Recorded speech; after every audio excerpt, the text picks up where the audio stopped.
오늘 저희가 이야기 나눠볼 곳 바로 여기입니다. 오늘 주제가 아주 연관이 깊습니다. 좋습니다. 들어가시죠. 네. 네, 안녕하세요. 오늘 저희가 이야기 나눌 장소 바로 매점입니다. 여기 지금 회사 앞에 매점이잖아요. 네, 네. 오늘 왜 매점에 왔습니까? 오늘 저희 주제가 라면입니다. 아, 라면. 최근에 좀 논란이 됐었는데 네. 이 라면 값과 탐욕 인플레이션 이게 오늘 9층 시사국 두 번째 주제입니다.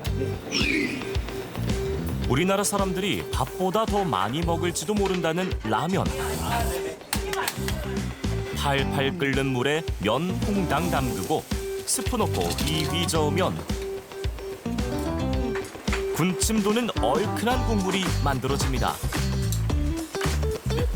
잘 익은 라면, 가슴을 끄기 전 파송송 계란탕 빠지면 섭섭하겠죠. 한국인이 사랑하는 국민 간식 라면입니다. 그런데 요즘 라면 가격을 두고 시끄럽습니다. 2023년 여름 우리는 왜 때 아닌 라면값 논란을 보게 됐을까요?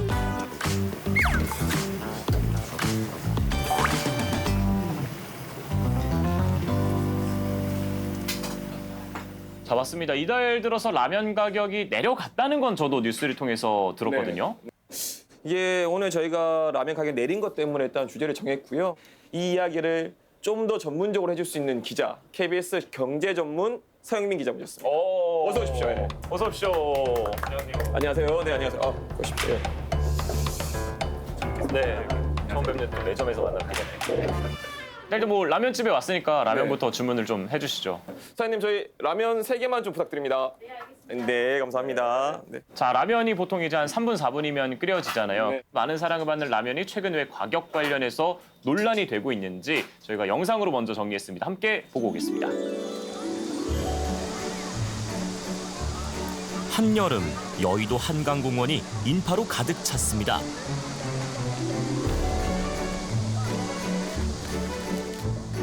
땀이 줄줄 흐르는 무더위에도 사람들이 줄을 선 이곳. 바로 팔팔 끓는 라면 앞입니다. 이렇게 한강공원 나오면 꼭 한 번씩은 먹는 것 같아요. 또 오늘같이 날씨 더운데 물놀이하고 나면 라면이 제일 좀 많이 땡기는 것 같아요. 불볕더위에도 뜨뜻한 라면 포기할 수 없죠. 한국인의 라면 사랑, 한여름 무더위도 막지 못합니다. 아이들은 친구들과 모여 라면을 즐기고 친구와 나들이를 나온 청년들도 돗자리를 깔고 앉아 라면을 나눠 먹습니다. 라면 자주 먹죠. 집에서도 많이 먹고 나와서도 많이 먹어요. 일주일에 한 몇 번이나 드세요? 일주일에 한 2번 정도 먹는 거. 2번 정도요? 저거요? 아니요. 날씨도 좀 더운데 라면 한강 하면 라면이니까 한강 라면 먹어줘야죠. 언제부터 라면은 우리나라 국민 간식이 됐을까? 60년 전이니까 환갑이 다 됐습니다. 1963년 우리나라에 처음 선보인 라면. 일본에서 제조 기술을 배워와 출시했는데 그 시절 가격 단돈 10원. 어렵던 시절 줄인 배를 채워주는 최고의 대체 식품이었습니다. 저렴한 가격으로 영양가 높은 식품을 공급함으로써 그러나 조리가 간편하고 점차 맛을 익힐 수 있어 지금은 누구나 애용하는 인스턴트 식품이 됐다. 국민 간식 라면의 수십 년의 역사. 영광만 있었던 건 아닙니다. 위기도 있었습니다. 불량 라면 파동은 가히 식량 파동이라고 할 수 있을 만큼 큰 충격을 안겨주고 있습니다. 천신만고 끝에 8년 만에 누명을 벗었던 라면. 5년여 동안 법정 공방을 벌여온 우지라면 파동 사건에 식품회사 간부들과 식품업체들에게 무죄 판결이 내려졌습니다. 우여곡절 끝에 성장한 한국 라면. 지금은 우리나라 시장 규모만 2조 원에 달하고 한류 바람을 타고 세계로 수출하는 우리나라 대표 식품으로 자리 잡았습니다.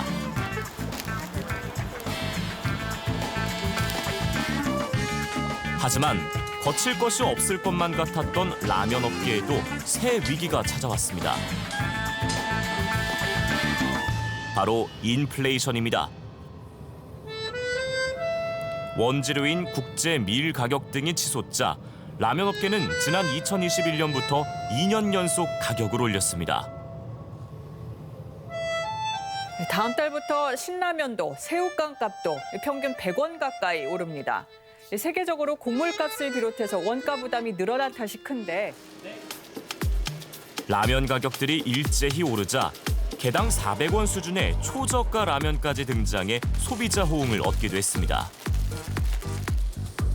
마케팅이나 물류 비용 등 중간 비용을 최소화해서 MB 상품 대비 약 20% 낮은 비율로 운영이 되고 있습니다. 다양한 제품, 다양한 가격으로 성장해온 라면 시장. 그런데 지난달 18일 라면 업계 입장에선 청천벽력 같은 뉴스가 전해졌습니다. 정부 경제사령탑 추경호 경제부총리가 라면을 콕 집어 가격을 내리라고 압박한 겁니다.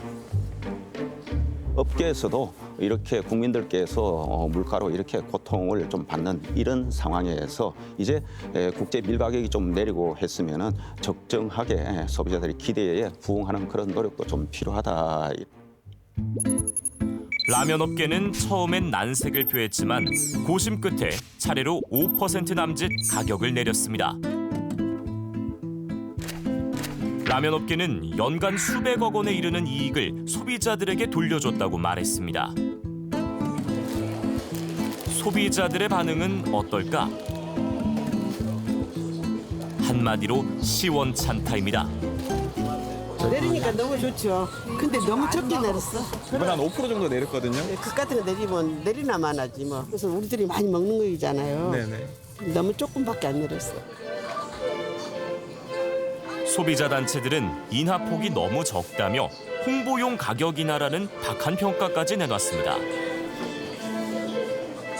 작년에 올린 거는 한 11% 보편적으로 올렸거든요. 근데 내린 거는 지금 보면 한 5% 정도 선이거든요. 반밖에 안 내렸어요.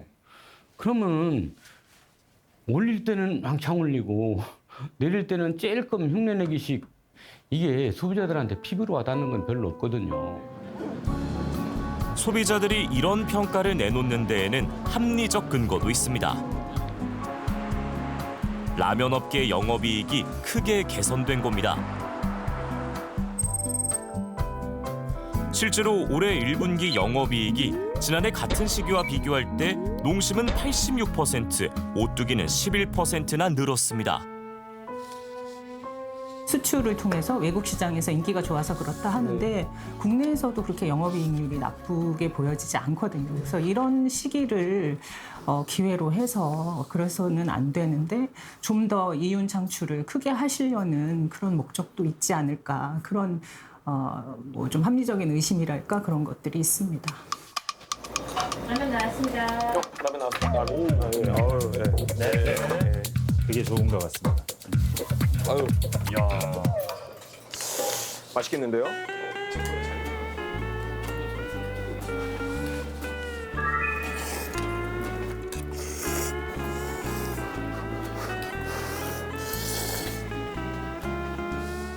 이게 집에서 끓인 거랑 항상 분식집 라면 비교해보면 분식집이 훨씬 맛있습니다. 자, 일단 라면 가격이 소비자들 지적대로 조금씩 내려가긴 했습니다.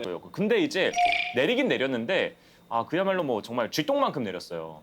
연간 국민 라면 소비량이 70개가 넘거든요. 그래서 50원 내린 걸로 계산을 해봐도 1년에 라면 서너 개 정도 더 사 먹을 수 있는 정도? 이 정도 내린 겁니다. 그래서 이게 좀 무슨 의미가 있냐, 이런 평가가 있는 것도 사실입니다. 왜 이렇게 조금밖에 못 내렸다고 보시나요?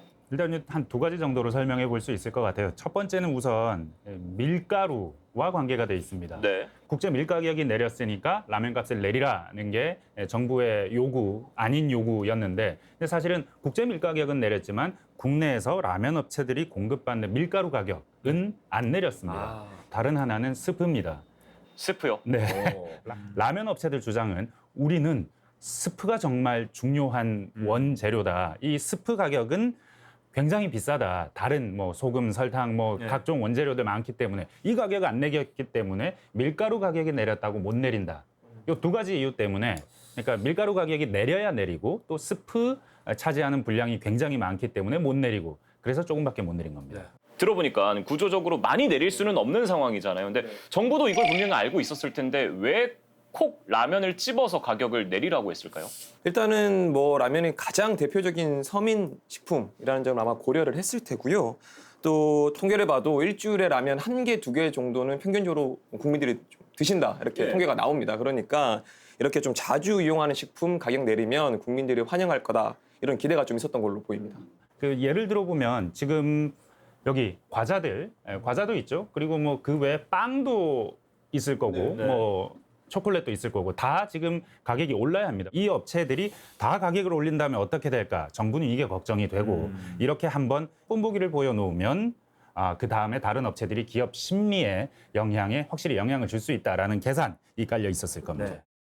이 자유시장 경제 체제에서 정부가 이렇게 나서서 올라가야 되는 흐름 속에 이 가격들을 일부러 낮춘다. 여기에 대해서는 좀 이견도 있을 것 같은데요. 네, 맞습니다. 이게 사실 이 소비자들 입장에서는 가격 내리면 조금이라도 내리면 다 환영하는 건데 제가 취재하면서 만나보니까 전문가들은 대체적으로 이번 정부의 방식 부정적인 평가가 많았습니다. 이 물가 잡는 과정에서 소비자 물가 상승률을 계산하는 게 전체 우리 소비자의 460여 가지 소비 품목의 가격 등락률이 소비자 물가 상승률인데 한 품목의 가격을 잡기 위해 노력하다 보면 그러면 요거 잡힌 다음엔 다음 품목을 잡아야죠. 그다음 다음 품목을 잡아야죠. 두더지 게임 하는 거죠. 라면 가격 잡는 노력으로 과연 물가 잡을 수 있을까 하는 것이 좀 의문이 되는 그런 생각이 듭니다. 지금 갑자기 정부가 라면 가격 잡기에 나선 게 국민들의 어떤 좀 지지를 얻기 위한 정치적 의도였다. 이렇게 보고 있는 거네요. 과거에도 똑같은 사례가 있었습니다. 2010년인데 그때도 정부가 똑같이 나서서 내려라 하는 바람에 내렸고 그때하고 지금하고 거의 똑같은 모습이죠. 가격 올릴 때는 라면 업계 가격 많이 올리고 이번처럼 내릴 때는 조금 내린다 이런 비판들이 있었고요. 또 하나 그 다음에 가격을 올릴 때는 상했던 것보다 더 많이 올린다 이런 우려들이 있는 것도 사실입니다. 정부가 압박을 하거나 뭐 다각도로 압박을 해서 기업이 어쩔 수 없이 내렸다가 또 나중에 인상할 때 이거만큼 더 많이 이렇게 인상을 한다 그러면 소비자 입장에서는 더 큰 부담이 될 수 있기 때문에 기업의 이윤 창출에 있어서도 이 시기에는 조금 참아준다든지 어느 정도 좀 폭을 줄인다든지 그렇게 함께 상생하려는 의지가 있어야 하지 않을까 그렇게 생각합니다. 많은 얘기들이 나오는데 눈에 띄는 단어가 하나 있습니다. 그리드플레이션, 탐욕 인플레이션이라는 단어입니다. 그러니까 이게 기업을 향한 이야기입니다. 유럽 곳곳에서 또 미국에서도 벌어지고 있는 일이기 때문에 이 부분도 취재를 했습니다. 올해 들어 국제 밀 가격 상승이 라면에만 영향을 미친 건 아닙니다. 유럽에선 주식이나 다름없는 파스타. 지난 4월 유럽 각국 파스타 가격이 일제히 치솟았습니다. 이탈리아는 16%, 프랑스와 독일, 영국은 무려 20% 넘게 올랐습니다. Che la pasta sia aumentata è un dato di fatto che prima c'erano offerte che con €1 prendevi 2 pacchi, ma adesso ti dicono €2 te ne danno 3, quindi alla fine. 때문에 유럽에서도 우리나라처럼 정부의 인위적인 파스타 가격 하락 요구가 터져나왔습니다.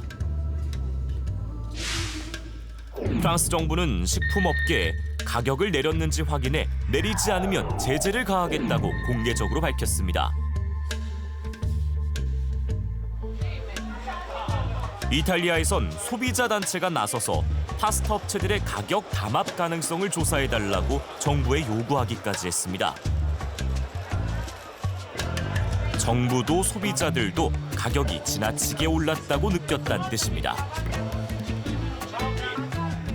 탐욕 인플레이션, 그리드플레이션 이게 어느 정도 지금 경제 용어로 정착한 걸 보니까 이게 지금 우리나라 상황뿐만이 아니라 세계 각국에서 이런 현상들이 나타나고 있는 거죠? 네. 미국 상무부도 이렇게 기업들의 탐욕이 심각하다는 자료를 하나 내놓은 게 있습니다. 제품 가격 중에 기업의 이익이 차지하는 비중을 조사한 건데 70년대에는 보통 한 11% 정도 차지했다는 건데 코로나 이후로 정확하게 코로나 이후로 2020년부터 34%. 와. 3배가 됐다는 겁니다. 네. 기업 이윤이 차지하는 몫이 굉장히 급증했다. 이게 코로나 이후에 기업들이 가격 결정력, 독과점력이 있는 회사들이 가격을 너무 많이 올려서 이게 힘들어지는 원인이 됐다. 이 얘기를 전 세계가 하고 있는 겁니다, 지금.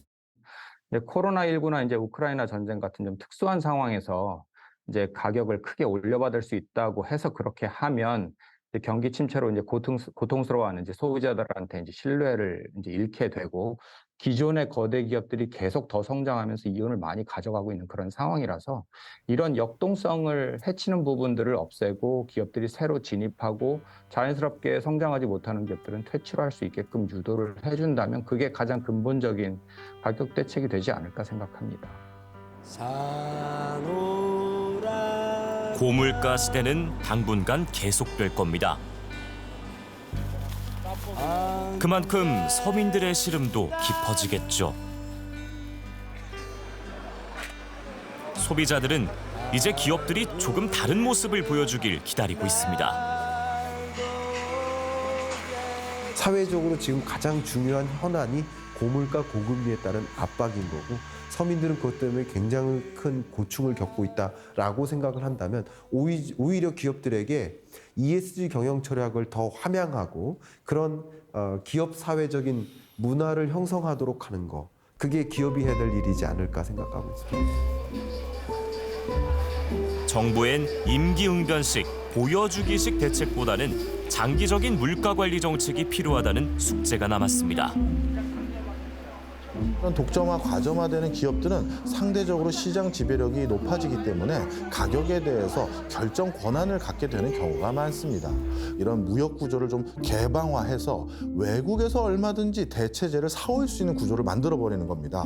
정부 입장에서는 개별 기업들을 하나하나 모니터하거나 관리하기보다는 이런 개방적인 경제 구조 속에서 너무 과도한 움직임과 조정을 특정 기업이 하지 못하도록 하는 게 제일 적합해 보입니다. 면은 퍼지지 않게 꼬들꼬들하게